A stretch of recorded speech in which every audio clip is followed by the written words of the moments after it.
Well, good evening, everyone, and I just want to welcome you tonight to just a conversation around mental health and wellness and COVID-19. I am Mayor Lovatt from the town of Witcher-Stouffville, and I am joined today by three friends who are all healthcare professionals in different fields, and I'll let them introduce themselves in a second. But we're going to have a conversation around wellness this evening. But before we do that, I want to begin by acknowledging that the town of Witcher-Stouffville is on the treaty territory of the Williams Nations. It's also the traditional territory of other Anishinaabe peoples, the Huron-Wendat and the Haudenosaunee. We also recognize the contributions of all Indigenous peoples to this place and commit to a continued dialogue in greater respect for the land that we have come to share. This recognition of the contributions and historic importance of Indigenous peoples must also clearly and overtly be connected to our collective commitment to make the promise and the challenge of truth and reconciliation real in our community. So tonight, I'm delighted to be joined by three healthcare experts to discuss how best to live as we navigate out of COVID. It's time to start focusing on how we move forward and how we safeguard our mental, physical, and spiritual wellness in this changed world. As a community, we've done an incredible job over the last 2 years complying with public health measures. You have all made sacrifices and should be commended for your efforts to slow the spread of COVID-19. But while we're making these strides to slow the spread, we have all had to encounter personal loss. It's important to recognize that we're all in this together, and despite some of those losses being greater than others, people have lost loved ones. People have lost their incomes. People have lost businesses, the routine of life, and we've all missed out on our personal connections with one another. We're all grieving in some form or another, and it's often with this grief comes stress. And tonight we want to be talking about how to prioritize our mental and physical health as we begin living with COVID and out of COVID. So I'd like to just come to our panelists. And so please tell us a little bit about yourself and what you've noticed in your respective practices, the struggles or any key observations that you've noticed over the last couple of years. So Farid, why don't we start with you? Okay. Thank you, Iain. That was a very poignant introduction. I couldn't agree more. I think on a psycho-spiritual level, universally speaking, that is a good word, grief. We have all suffered some form of loss or another. You know, I look at this whole pandemic and I see as a pharmacist, and I've been in this serving the community of Stouffville for 33 years now. By and large, I have seen such high compliance, from vaccinations to mask wearing to social isolation. Staying home when you're sick. Like, the residents of Stouffville, of this community, have done what they've been told to do, and public health has worked to keep everybody safe and reduce the severe consequences of COVID. But on a personal level, if we were going to take a look universally, that the patients that I've spoken to, they are grieving, whether it's, as you mentioned, financial loss or loss of routine. So I'm finding, and I've been in practice, you know, just a short while, 33 years in a week. I've never seen, in my time, I can't even recall a period where I've seen so many young individuals requiring medication for depression and anxiety. So many university students struggling and needing medications for ADD and chronic insomnia and anxiety.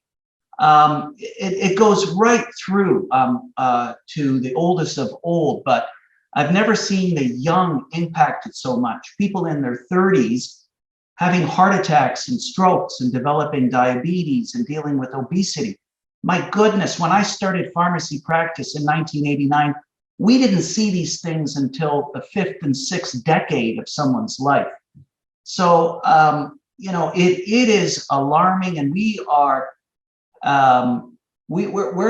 there is a big hole that we're going to need to dig out if we're going to move forward and bring people with us, because lots of people have fallen in these dark holes dealing with chronic pain, chronic anxiety, chronic stress, acute stress, and sleep disorders pervasive. So these are some of the things. They've always existed in my practice, but I've never seen it to this degree and this extent. It is pervasive, but I do agree with you. We are all recovering from the grief and stress of all this, and all of us have been affected by it, some worse than others, clearly.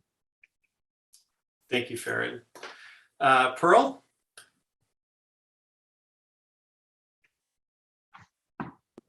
Sorry, I was on mute. Hi, everyone. Thank you again for inviting me to this panel. It's my pleasure to be able to speak to you all and speak to all your community members. So I think I completely agree, Farid. I'm seeing the same thing. Maybe because I'm seeing them in my office and then sending them to you to get their medications. But it's been pervasive. The anxiety, the fear throughout this pandemic, bringing people in all walks of life, in all vocations. People I find right now are just coping, just surviving, just trying to get by, right? So even from the young, people in school, the kids in school just needing letters, needing to be away, needing help with studying, with ADHD, yes, trying to cope with things at home. So even families, the stress of having to work at home plus homeschool, parents just can't do both. If you have a child who's, say, under a year old, they can't go to daycare, they can't get help with care. So a parent who's working, how are they going to be able to attend to that? Or vice versa, how can they attend to a child and then still be able to work? Developmental milestones across the board. There's been a study in Colombia, basically looking at developmental milestones at 6 months decreased for kids born in the pandemic versus pre-pandemic. For the opposite end, people have died without having family members around them because they just weren't able to go in during the lockdown. It's like there's such sad stories that have come through during the pandemic. There's been resilient stories too. I think people have done their best and have made ways that they could still socialize and try to get what they needed throughout the pandemic. Meeting outside, meeting at bridges, meeting like at home, masked, or things that have been very heartwarming. But I see also the other side of people coming in, please help me. I just can't take it anymore. People are ready to crack in some ways. Yeah. So how can we help them going forward with this? How can we help them to heal? So Maria, you are my newest friend and you are a registered dietitian. So I'm curious just for what you're seeing in your practice.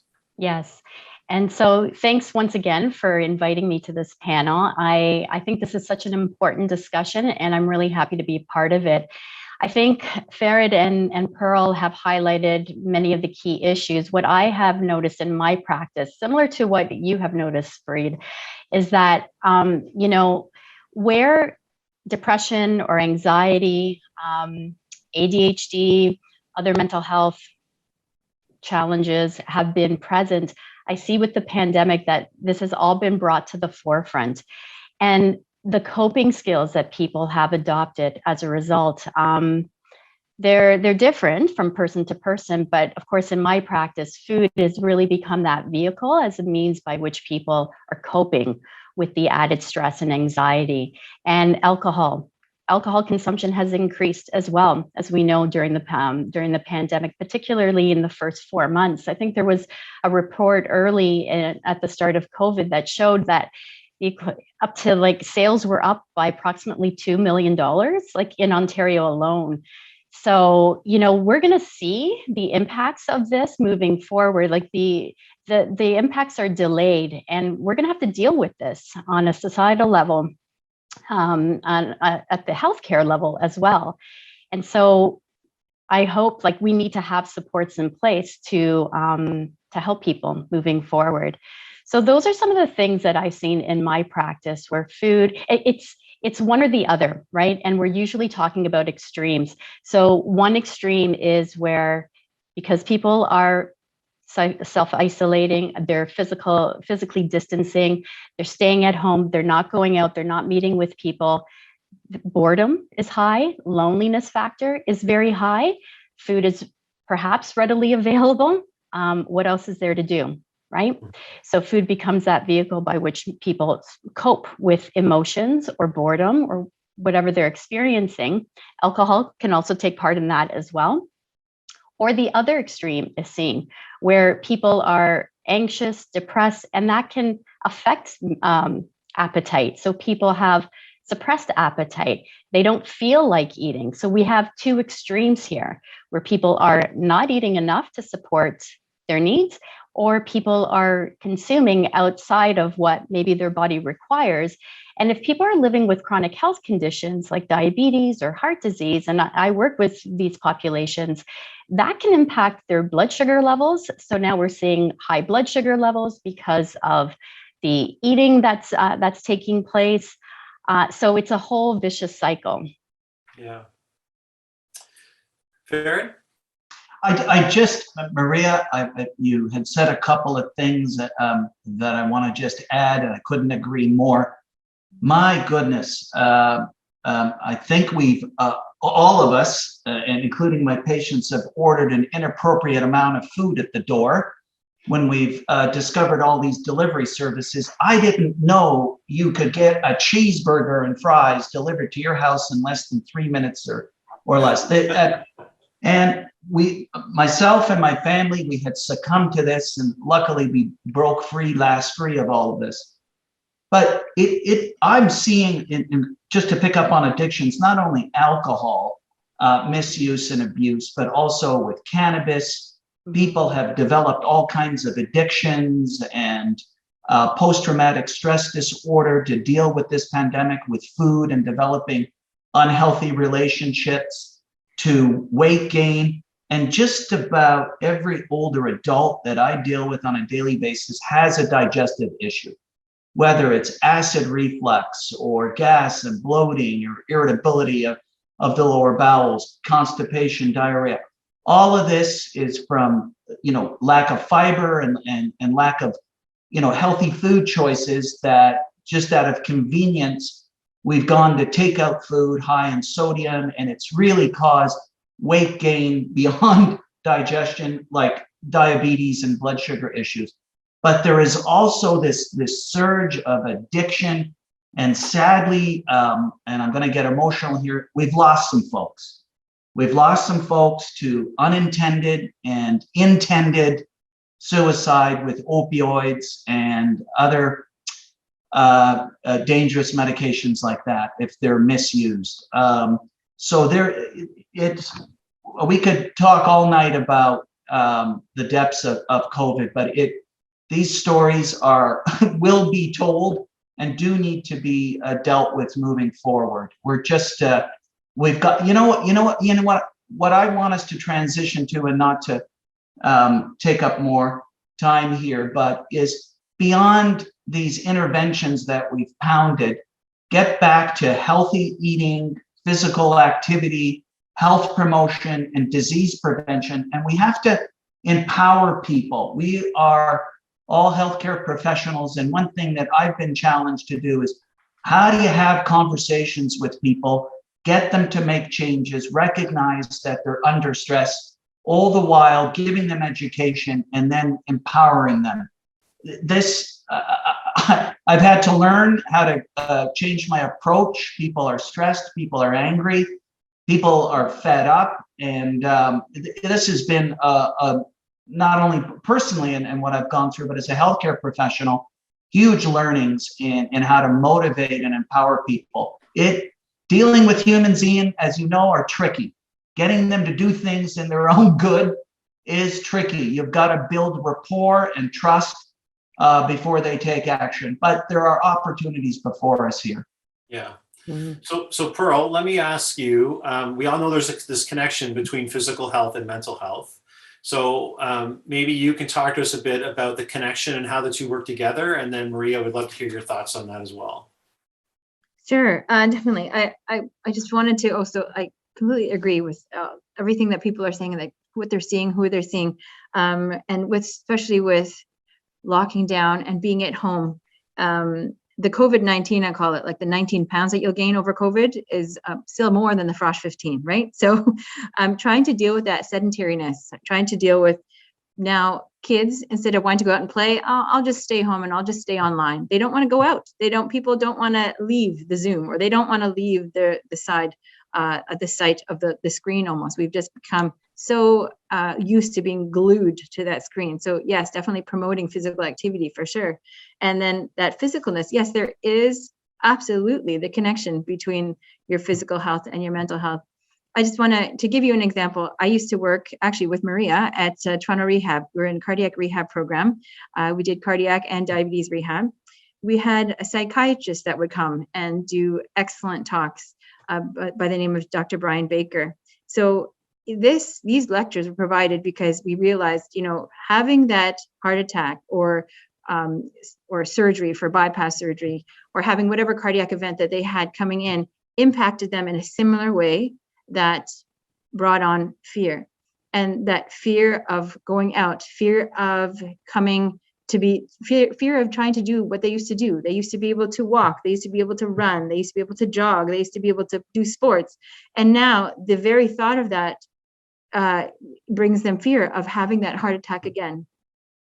So what we did in rehab, in exercise rehab, was help them bring that exercise and that physical part of exercise back into their lives without that. So slowly but surely helping them feel that confidence, that self-efficacy, and that they can do it without actually hurting themselves. Similarly, there was that hypervigilance and that fear from family members saying that, no, don't do that. Don't go and walk, because you can have the heart attack again. We might lose you.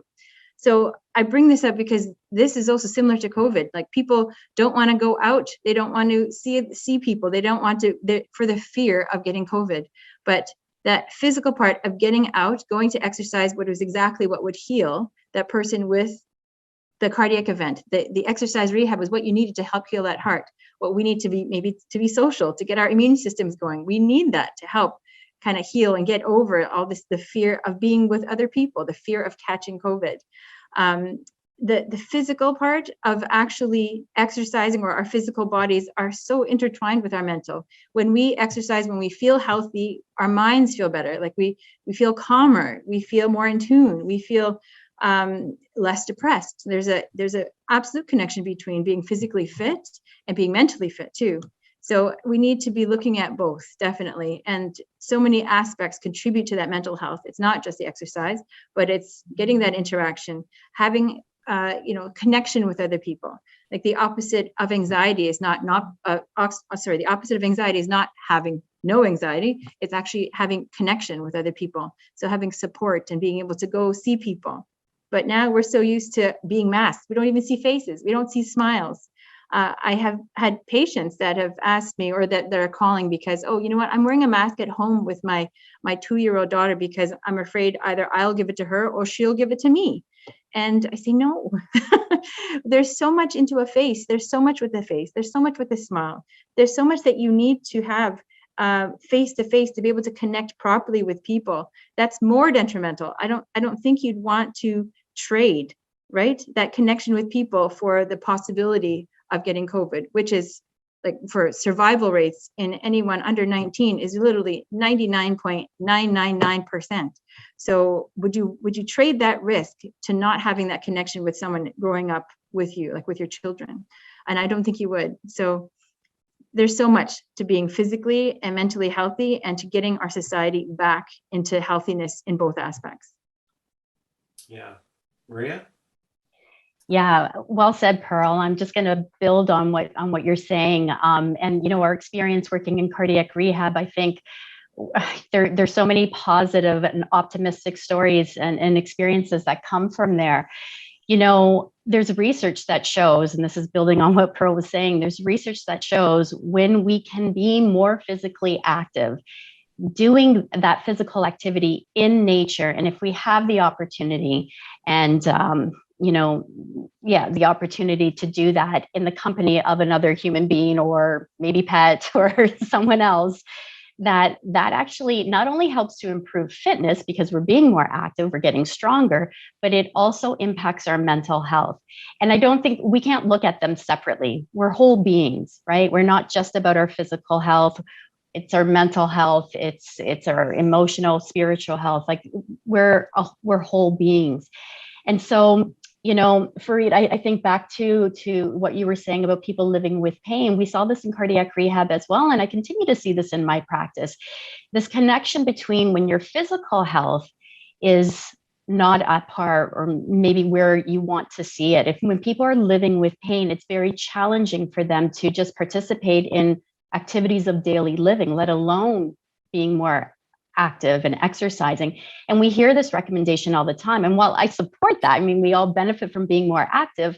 People who are living with chronic pain and other conditions that make it difficult can be very frustrating for them. And so a lot of times people may also feel that they're contributing to their own illness because they can't partake in some of these activities. So I think, again, we see this vicious cycle where people have physical impairments, want to get out and do more, but again, they're living with this pain. It's difficult to do so. That impacts their mental health, and the whole cycle just, it kind of snowballs.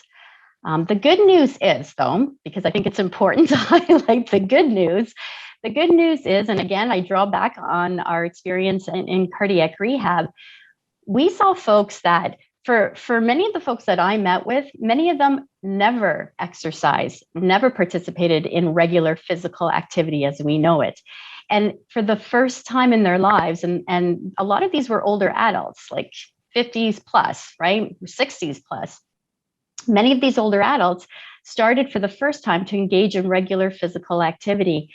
And the benefits that they reported, being able to go up and down the stairs more easily, having less joint pain, sleeping better, all of and just to name a few, there were many others, right? Being able to lift their groceries with ease, their grandchildren, playing with their grandchildren, their stamina increased, their fitness level was increasing.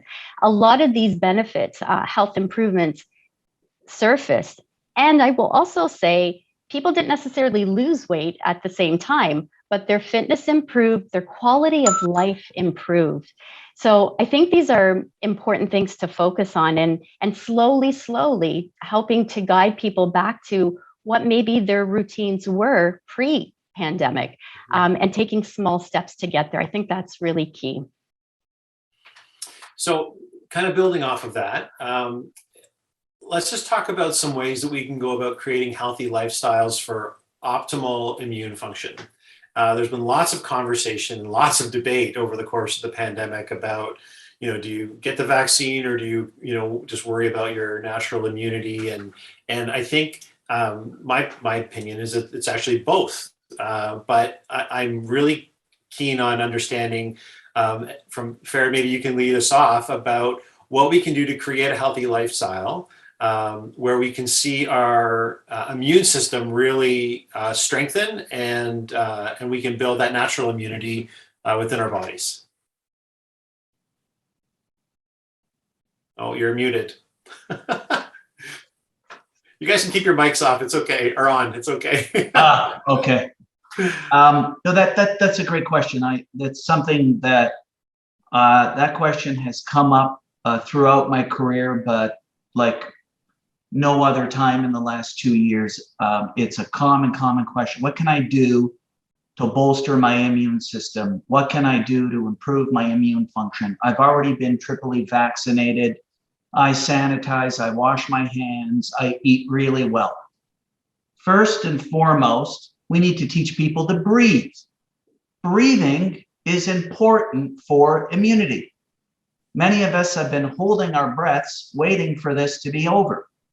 We have to reduce stress and tension, especially muscular tension. Our immune cells, our white blood cells, travel through a highway known as the lymphatic system. So breathing, stretching, strength resistance with rubber bands will help to pump your lymphatic system, as well as walking. So first and foremost, we always have a discussion. A lot of patients have read that meditation can bolster immunity.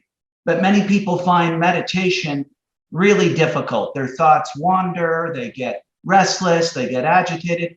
And I said, why don't you just practice sitting still and focusing on your breath? Forget about transcendental meditation. You know lots about it, but let's start with the basics. Let's go in the shallow end and just learn to breathe. So I can go on and on and on, but I'll tell you right now, all of us need to practice our breathing and moving our bodies and getting physical activity and reducing stress. All of those are important in addition to diet and other factors such as nutrition that can lead to better immune function. Those come top of mind though. Yeah. Thanks, Farid. Maria? Yes, thanks. I love that recommendation to breathe. Honestly, because where there's stress, breathing becomes more shallow, or again, people just hold their breath. So great one. I love that. Well, in my practice, being a registered dietitian, oftentimes, and I'm sure you get this too, Farid, people will ask, like, what supplement can I take to help boost my immune system? Like, can I just take a pill? Or what food is gonna, make everything better? Well, this is where I kind of maybe, it's not a sexy answer, but this is the response that I tend to share with folks, because again, there's no magic bullet out there.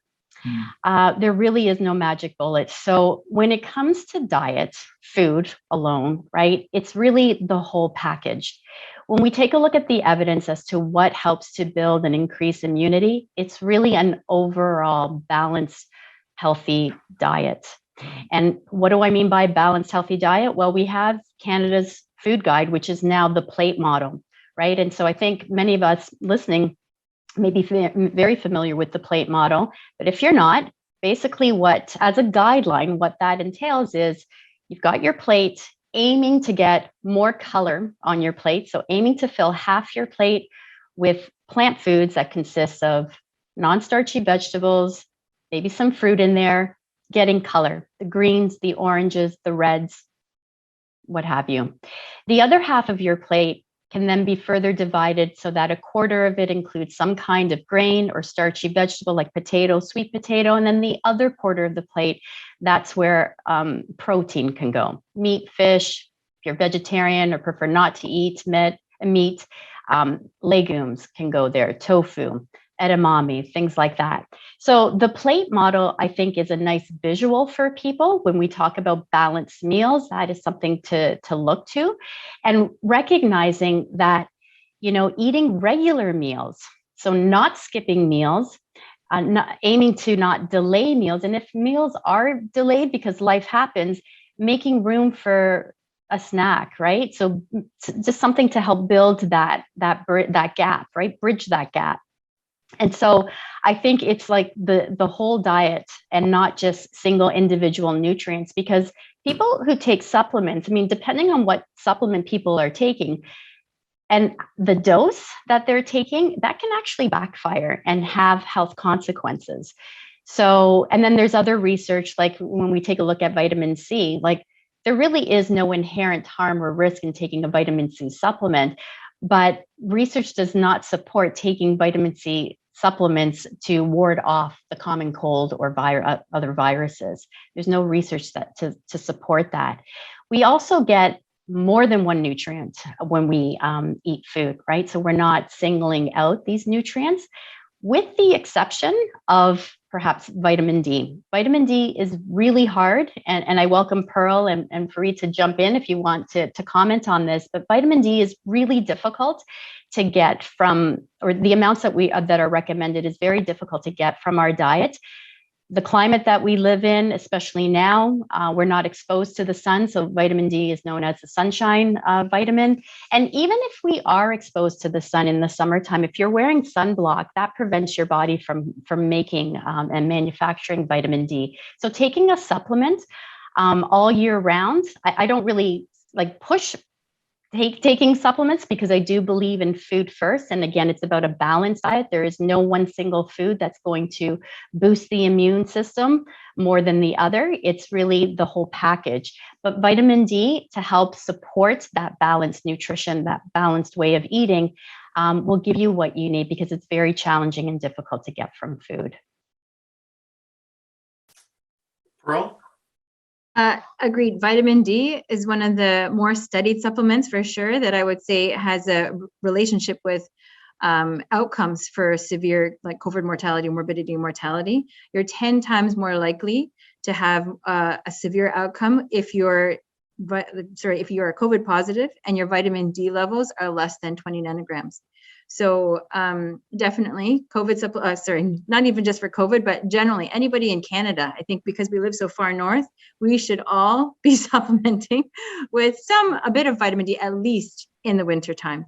So yes, Maria, and she taught me, go on. Let me just jump in. What does that practically mean for someone who's listening to us? You're saying, okay, vitamin D supplements. Well, what is that, So 1,000 units, 1,000 international units a day. You can take in a little pill, you can take in the chewable, you can take with whatever you like. But Maria taught me that you need to take it with some sort of fat. So if you're just taking it straight, it's not absorbed as well as if you're taking it with some sorts of fat. So if you're having it with milk, it should be like the fatter milk, so like homo milk. If you're having it with food, you take it with some sort of like something that has a fat in it. Cheese has fat, yogurt has fat. So it absorbs better that way. But definitely, as far as like trying to increase or improve immune function, vitamin D would be the supplement that I would say is also helpful with COVID. Okay. And sorry, go on. Keep going. That's good. So as far as optimal immune function, for me, I'm going to say something that other people probably wouldn't say, but I'm going to say get sick. I'm not saying go get mortally sick, right? I'm just saying allow yourself the opportunity to have the odd cold. To go out and be exposed to dirt, let your children be like play in the sand, play in the mud, and don't keep on washing their hands just too much so they get nothing. Our immune systems are like our military. They are our protectors. So if your immune system has not been working over the past 2 years, what do you think that army looks like? Do you think they're fit as a fiddle, or do you think they've got a little bit of a pot? Do you think they're a little bit lazy, right? They know how to fight, but just haven't been kept fit. So over the time that we were unmasked or when we were going out, people are coming to my office like, oh, my allergies have been really bad this year. Oh, I don't usually react that badly, but I really reacted badly this year. We found like some immune reactions were just through the roof, right? People were having heightened responses. And I think it's because your immune system just is out of practice. So I think once you go back to being unmasked, and I find that is extremely important, and into regular socializing, into regular life, I think that will help to optimize, get our immune function up and running. And so I think that is super important. And then with exercise can definitely uplift and optimize our immune function too. So I can't stress more the need to get out and exercise and build that in whatever way you can. Individualized programs, whether that's even sitting in your house and using, soup cans, or just, moving around, just staying active. It's just the sitting is the new smoking. So try to be active in whatever way you can. I just had another thought too, if I may add. Yeah. That's okay. Yeah. Again, I really like looking at the bigger picture of things. And like I said before, there's no magic bullet when it comes to food. I think too, that the other variables that are really key in helping to build a strong immune system is making sure that you've got good sleep hygiene. There are so many people, it's amazing. There's so many people who are sleep deprived for one reason or another. And when we don't have the opportunity to get adequate sleep or good quality sleep, that doesn't allow our body the chance to repair, right? That's why sleep is so important. And so for not having the chance to repair and rebuild, then we're living our lives suboptimally, so that makes us more susceptible as well. So along with balanced nutrition, regular physical activity that doesn't have to be like hardcore, like Pearl was saying, maybe taking that vitamin D supplement and breathing, right? And sleeping, again, how we're coping with stress, and all these factors I think are really key. It's a lot to think about, and I know that can be overwhelming for people, but recognizing that no one thing alone is really gonna, do the trick. We really need to think holistically. Yeah. Farid, do you have anything to add? Yeah. Well, yes, I do. Oh, here we go. Sorry, I thought I was on mute. I agree to a large extent of what Maria and Pearl have said, but I want to, maybe this is perhaps controversial, but regarding, let me just backtrack and start with diet. The Health Canada Food Guide in its latest iteration is the 2020 Food Guide, and it is the plate model. And it is based upon decades and decades of research of the Mediterranean diet. Mm-hmm. We now understand that the Mediterranean diet is the best diet to bolster immunity, to build bone density, to retain muscle mass, to retain cognitive function, prevent and treat many chronic age-related diseases like macular degeneration and heart disease and diabetes. So we need to spell it out to folks and scream from the hilltops, Mediterranean diet, Mediterranean diet. It is loaded in micronutrients and fiber and essential fatty acids such as omega-3s. In addition, there has been some research to show adding omega-3 fish oils to the Mediterranean diet helps to lower chronic pain and treat many rheumatoid arthritis. Fish oil, some of you may be surprised to learn, actually is approved for Health Canada in specific ratios of EPA and DHA to manage rheumatoid arthritis and chronic inflammation. These are safe interventions that are helpful when we combine them with diet. Now, again, and I will say this anytime I make a recommendation, whether I'm on TV or radio, I always have people just consult with their pharmacist and doctor. There is a small percentage of patients that may have AFib, an unstable form of afibrillation, a form of arrhythmia, where fish oil may worsen it. But the majority of people would benefit from fish oil.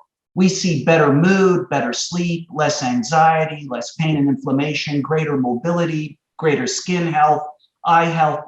The benefits omega-3 and the evidence is mounting. So if you've got a chronic inflammatory disorder, this is something you should consider, is the Mediterranean eating pattern, the Mediterranean diet, along with fish oil at the proper doses and look for quality. In terms of vitamin C, Maria is partially right, and this is where I'm going to get controversial. No, supplementing with vitamin C in the wide population will not prevent colds and flus. True. However, people that are under physical and mental stress, have chronic insomnia, chronic inflammatory disorders, will benefit from vitamin C, modest doses up to 2 grams daily, which has deemed to be safe by Health Canada. That's the upper limit. So while I believe in some targeted supplementation for a number of individuals that have chronic conditions, if you're otherwise healthy, no, you won't benefit from vitamin C. But there is no harm in taking it because it may bolster immune defense. Now, one thing you guys will be interested to learn around the world, as we were moving through COVID and we saw in Europe, and it made its way into New York City when people were dying at a rapid rate, they were hanging bags of ascorbic acid and mineral ascorbates with vitamin C to help people recover. So along with massive— Sorry to interrupt. Hanging bags, what does that mean? Giving patients in the IU, of intravenous vitamin C with minerals to help them recover. 25 and 50 grams. It was done throughout Europe and done throughout the United States to get people off of ventilators. So, well, and including vitamin D, and I'll get to that in a minute. But again, if you have poor immunity, it is quite safe to take vitamin C. It may not prevent COVID. There is no evidence of that. That is true. But It'll help reduce complications such as pneumonia, ear, nose, and throat, and sinus infections. It will improve recovery. You'll be sick less longer. So if you recover poorly, consider vitamin C safe doses, consult with somebody. In terms of vitamin D, Health Canada about 10 years ago did studies across thousands and I think it was 4,000 Canadians involved in multiple cities. This was conducted over a 2-year period from 2010 to 2011. And they found that 97% of Canadians, when they measured vitamin D 4 times throughout the year, their average was still well below the minimum of 75 nanomoles per milliliter. So just about everybody is deficient in vitamin D. And while it's a good recommendation to recommend 1,000, many individuals need 4,000 right up to the tolerable upper limit to have an adequate immune response and recovery. And we know that's safe, okay? The other thing is vitamin D is difficult to absorb. We have formulations now on the market. They're micellized, which means that they've taken the fat-soluble form of vitamin D and made it water-soluble to be absorbed sublingually under the tongue directly into the bloodstream. So if you're over 55, consider oral form of vitamin D. It's greater absorbed than swallowing it and having it metabolized. We're less efficient at it. There are all kinds of other nutrients, and one that really has risen to the top is zinc.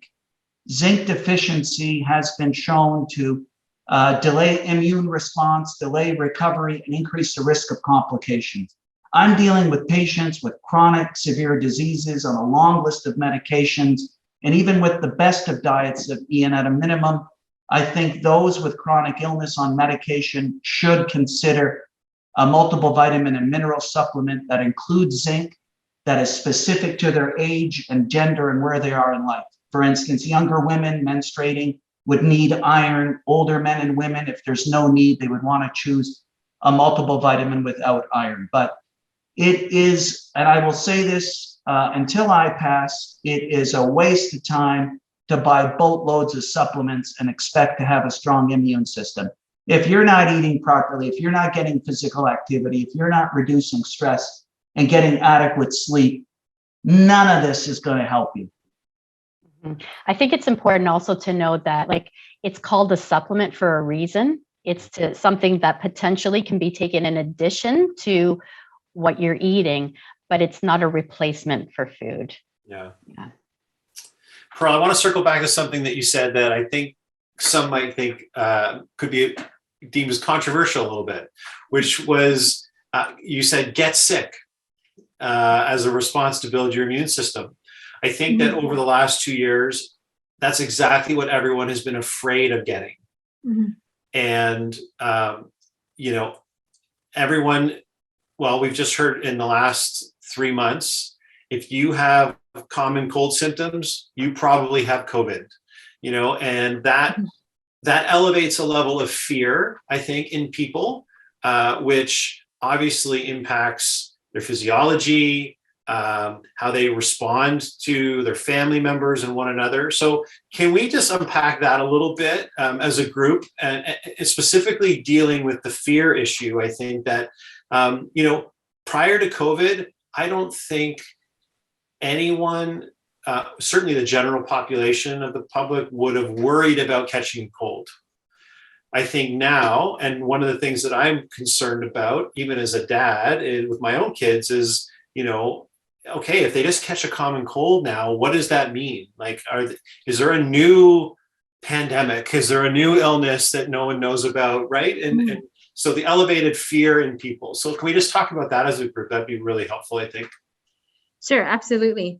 And I don't want to seem insensitive at all when I say get sick. I mean, don't be afraid to go out there and have the possibility or potential to get sick, right? Like let yourself get together with someone, let the kids play, because we have an immune system to be used. It's our defense, right, against all these pathogens. So when, say, for example, my son, who recently had a cold too, we all had COVID actually over the break, and now he's got something else. So clearly, and he comes to me and says, "Mommy, I think all of you should mask." I said, "What? Why do you think we should all mask?" Because I don't want to be the person to get you all sick. So on many levels, to me, that's disturbing. First of all, the fact that he thinks that as a family member that he's trying to protect us, but that we need to protect ourselves from him. And he's the youngest one. My 5-year-old is asking me to, and I would never do that. Right? 2 years ago, would that even be on his mind? No. But he has also ingrained with him that he feels responsible for getting other people sick, that I think he would feel bad if we were to get sick from him. Yet this is what colds do. This is what viruses do, right? And we all need to be okay with that again. 2 years ago, we would have not shut down. We would not be wearing masks. We're at the point right now, and I was saying before, the survival rate for kids, right? For 0 to 19, 99.99%. Like, and you can keep on going with the nines, right? So we have to not be afraid that let the kids play, let them go to school, let them be unmasked, let them be together. They will get sick. When you're in daycare, if a child gets sick every 2 to 3 weeks, we say, oh, well, you know what, that's to be expected. This is their time to build up their immunity. This is the time that they get sick, they build up that immunity. So maybe next time, if this comes around when they're 60 and 70, that they've had that exposure at the time when they were basically immune, and they will survive it, right? If we prevent that, if we try to, make them a designer immune system that has never been exposed to anything, we are doing them a disservice. Mhm. So they need that, right?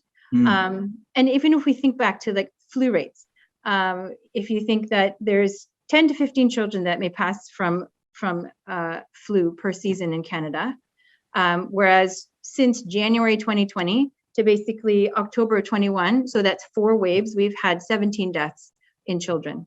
So compare that to 65 children drowning every year in Canada. So do we stop our kids from going to swim? No, we teach them how to swim so that if they're in the water, that won't happen to them.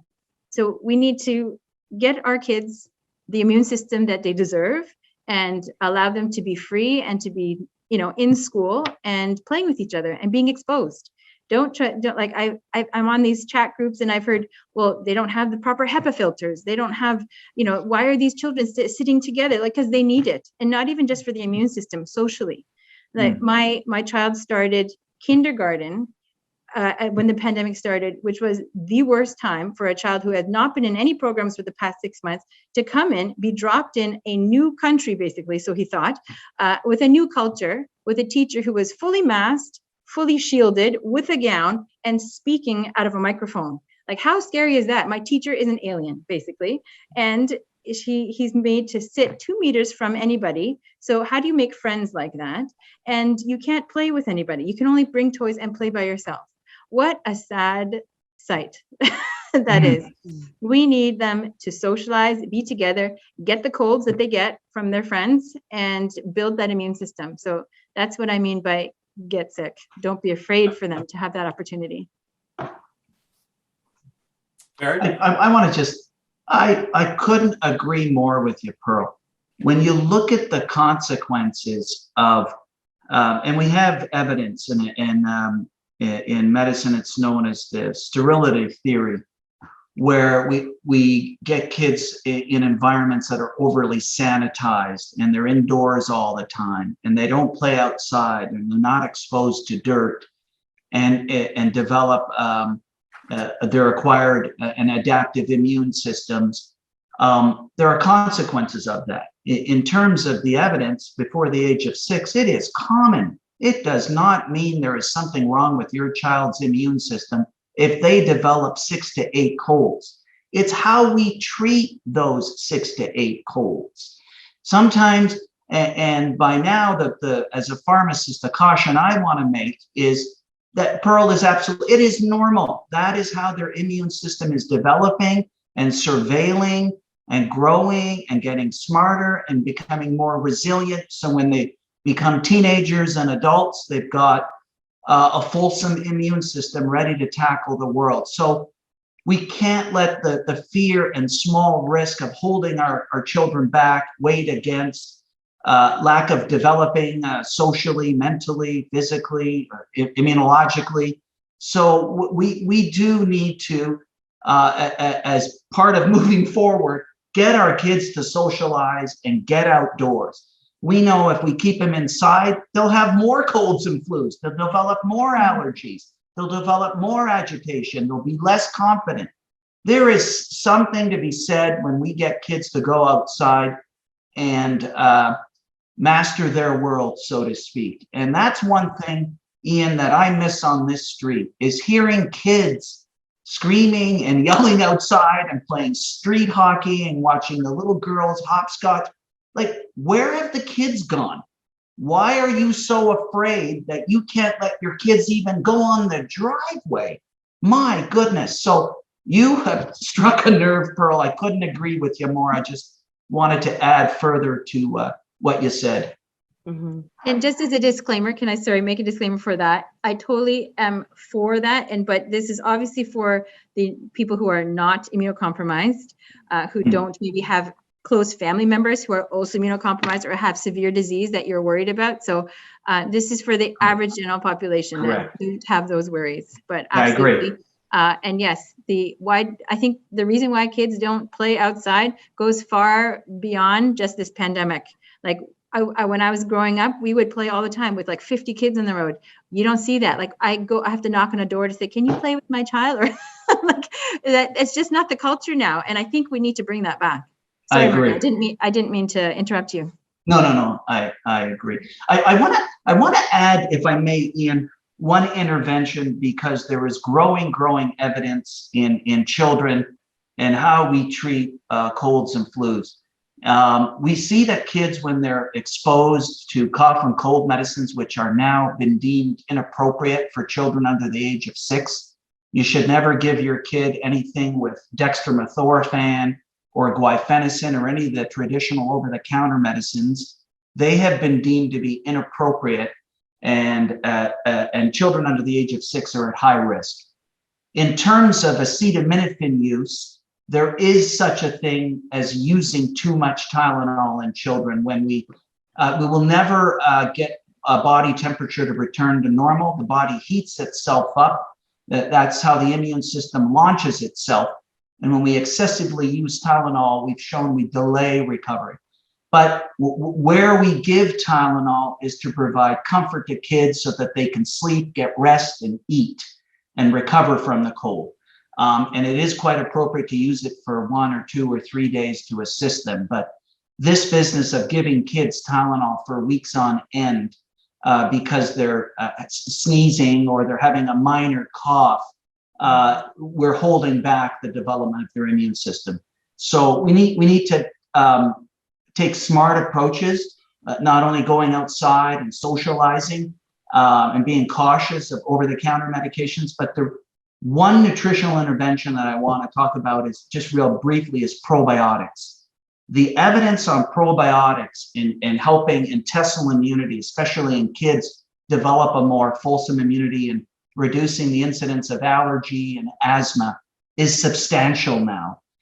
We've got probiotics as well that will help to bolster viral immunity. Now, no one is saying to take a probiotic because it's going to prevent COVID-19 and you don't have to do all the other stuff. This is just one more measure that people can consider to build immunity, especially in young children. Maria? Yeah, I want to bring it back to the fact that we are social beings. And, I think there's some really important and valid points being made about our younger, the younger population. But I also can't help but think about the older population as well. And the fact that the social isolation has really been detrimental to our older adults, particularly in long-term care. So I think now, that we're in this pandemic for just about 2 years, it's a balancing act, right? I mean, how much do we continue to physically distance? We can continue to physically distance, but take those precautions, but not ignore the fact that people, particularly our older adults, need that connection because how mental health affects physical health. Again, like we can look at this from both angles, but when people are socially isolated, they become more withdrawn. That can lead to depression if they're not already living with depression. Their mood is low. That affects appetite. When older adults don't eat, that can lead to unintentional weight loss and undernutrition. And that's what impacts immunity. That is what impacts their ability to thrive. And so eating a meal with someone, right? I mean, again, having meals together, particularly older adults in a long-term care setting, that's what comes to my mind, is so critical for the companionship, the interaction. And that, I think, and food is the vehicle by which that can happen, right? It can bring people together, or having family members bring food in, or just sitting with them while they eat. I think that's a really important part of this that can't be ignored. Just, again, that social connection, but how, once again, we can see the connections to other aspects of our lives. Yeah. So I think that there's going to be one heck of a postmortem on this COVID response. And, it's very easy to criticize public health and measures that we have followed over the last 2 years to try and protect our community and our families and society. There's been lots of conjecture that this won't be the last pandemic. There will be another one that will come. Hopefully not in our lifetime, but I'm sure in our kids and grandkids' lifetimes, I would imagine there would be another one. Is there anything that we have learned in the last 2 years that can really help us prepare? And maybe let's even think about talking to our kids, right? And trying to help them understand what we've come through and help them prepare, because they might be our age or older. If the next medical emergency happens, I think that. Yeah, I don't want to get into a criticism of public policy, but I'm just curious if there's a few kind of key takeaways on how we can help the next generation and maybe look at things with eyes wide open. Well, let me jump in. That's a really good question, and I've got many thoughts. Let me just see if they're all equally bombarding my head at the moment. Here's, as a healthcare professional and pharmacist, I have diligently followed the science and evidence. And then I've seen public health try to, and it's a challenge, Ian. I can tell you it's a challenge to communicate scientific evidence. And we were working really hard, researchers and clinicians and physicians that were in IUs and nurses. We were learning on the fly. So there was scientific inquiry, there was anecdotal evidence that we had to collate, there was data that was coming in from around the world that all needed to be evaluated. And the challenge from public health is, and what I see is, how do you take complicated, wonky scientific evidence and communicate that to a public that is rife with mistrust of authority around the world, and anger and hostility? How dare you infringe upon my rights to tell me what to do? And I want to answer that for 1 minute. And let's just forget for a minute, remember and not forget that the people that say, this is not a pandemic. I've had young folks say that to me. This is not a pandemic, dear. I've lived through polio and tuberculosis and SARS-1, and I've survived Epstein-Barr virus and the yuppie flu in the 80s and salmonella and the rest of it. I'm not scared of COVID.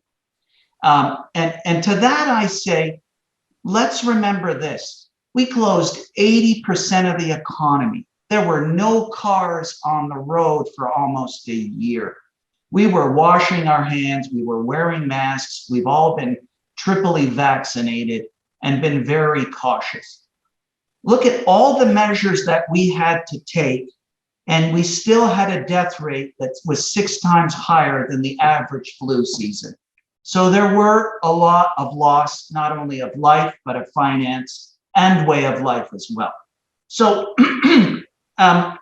we had to make these sacrifices, which I'm very proud of. But right now, moving forward, we got to recognize that individuals are suffering.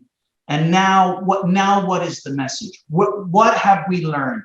We've learned that we need to communicate more effectively, not deliver a speech from the throne on high, but identify with people, identify with their hardships, speak to that, build trust again, build rapport, and then find ways where we can empower people, not just to get vaccinated, not just to wear a mask, not just to stay home and wash your hands, but what does it take to build health?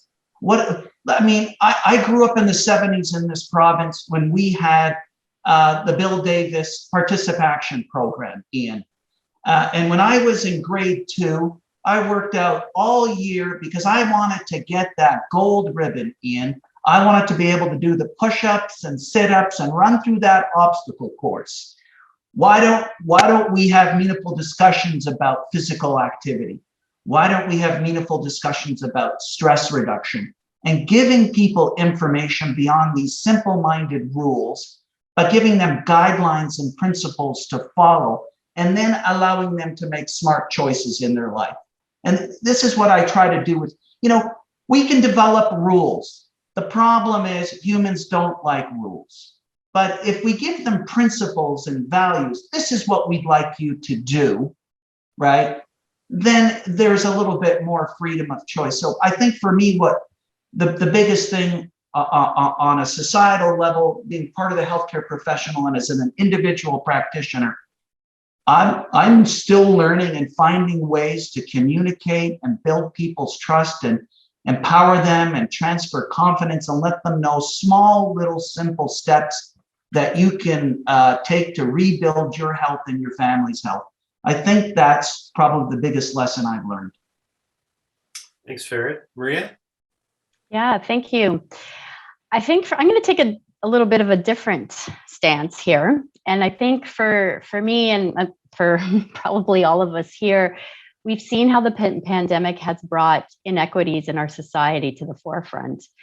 We're seeing how those who are struggling the most, those living in poverty, have been disproportionately affected by the pandemic. And 40% of people living in poverty are people who are also living with a disability, which raises other concerns. But my point in raising this is because this is where I think a guaranteed living wage, similar to what we saw with the Canada Emergency Response Benefit, can be really helpful just to allow people to have the means to be able to pay for their rent, to be able to buy nutritious, healthy food. When people don't have that chance, if we're not all starting at, at the same place at the starting line, like the inequities, like people don't have the opportunity to follow those individual behavior guidelines that we propose to them. So I'm referring to the social determinants of health, right? The living conditions, like the conditions where people live, where they work, where they play, where they worship. We have to, as clinicians, as people, anybody working with the public, we have to probe and ask the questions and find out more about the people that we're working with and understand their situation and work with them where they're at, meeting them where they're at. Because as much as we know the benefits of exercise and healthy eating, a single mom who has 2 jobs may not have the time or the energy, the ability to fit exercise in. And so I think we just have to, once again, look at the whole picture and meet people where they're at. Yeah, that's great. Pearl? So I think there's so many things that we can learn from this pandemic on different levels, right? From the viral level to the basic physiology to our community, to like our society as social beings, the government and politics, and even with pharmacology. I think we definitely have to look at each thing. And for me, for the next pandemic, I think we're still learning about this, but I think we'll be able to see what did we sacrifice to make what decisions we made at each of these levels. And I almost feel like we're going to have a remembrance day every year for the day that we say, okay, that's it. And remember all those things that we sacrificed. Like we sacrificed, like we sacrificed freedom and we went through lockdown. Like, was that worth it? We sacrificed, our social, like being social, our faces, being masked all the time. What did that cost? And we are going to see this for decades to come. What was the sacrifice that was made for this? And then that's what we have to take back for the next pandemic. And also, so, it's funny whenever you hear, oh, there's going to be a talk about COVID, there's going to be this speaker on this aspect of COVID, everybody approaches it with, okay, what side are they on? What's the propaganda? Are they for or against? Are they going to tell me a biased truth or an unbiased truth? And I think for me, especially with media, and I'm not trying to criticize, but in a way I am, I guess. I just you don't know who to believe. You go on social media and you say, okay, someone's tweeted this out. It came from this person, so then it must be right. And then that trickles down. But really, when you go back to the evidence, and I've seen this so many times, when you actually go back to the first principles and the evidence where that came from, there was some sort of distortion. It was like broken telephone. People have to be more critical, I think, of what they hear on social media, with what they get online, on blogs and whatever, so that we're all up to date with the truth. So transparency, I think, has to be key. And even having more forums that you have physicians and scientists and the public to just, come and conference, or just to be able to debate. I think the open debate has lost popularity for some reason. I know it takes a lot to prepare, it takes a lot to do, but it really lets people's minds come together and find what is the best solution, instead of kind of a unilateral decision made somewhere in the tower to say, this is what's happening. So that's as far as detail that I'll go with that. So I get trouble.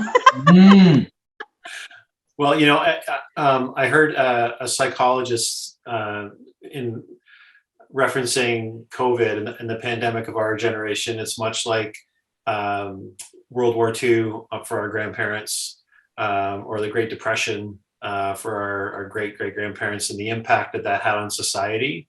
When we look at the global impact and what COVID has caused, I think, yeah, it's definitely taken its toll. And Pearl, I love your idea about whether there'll be an official Remembrance Day when this all ends, but at least one in Stouffville. I think there needs to be. I think there needs to be something, certainly calling us to, remember what was given up and sacrificed during this time and the impact that it did have, and just the toll that it's taken. And I know we've all seen it. The three of you in your practices, and certainly from a political level. The hyperpartisanship, the impact on families, disputing with each other about the political issues. I mean, you can't not turn on the news and see it happen in front of our eyes for the last two and a half years, and it's really challenging. It's really disconcerting a little bit, and how we exit this and try and get back to what was normal, where the neighbor you have been arguing with on Facebook for the last year, you can still go over and have a beer with after this is all over and watch a game. And that's my hope, that we can come together as a community on a local level, certainly in Stouffville, but also nationally and globally, where we can still embrace one another, even though our views might be a little different on how we've dealt with COVID. I want to thank you so much for taking this hour with me tonight. There has been some just tremendous discussion and really important strategies and suggestions made by all of you that I hope will be helpful for our community and those that are going to watch this. As we live and transition, hopefully, out of with hopefulness out of COVID. Certainly, there's been some announcements recently that I think give a lot of people hope that we are seeing the end of this. Certainly in Ontario and Canada, and that I'm very thankful. And so, thank you so much. I just so appreciate your generosity of your time this evening and sharing this with us. And just want to wish you all the best. Thank you. Thank you. Thanks. Thank you. Yeah. for having me. Everyone. Wonderful.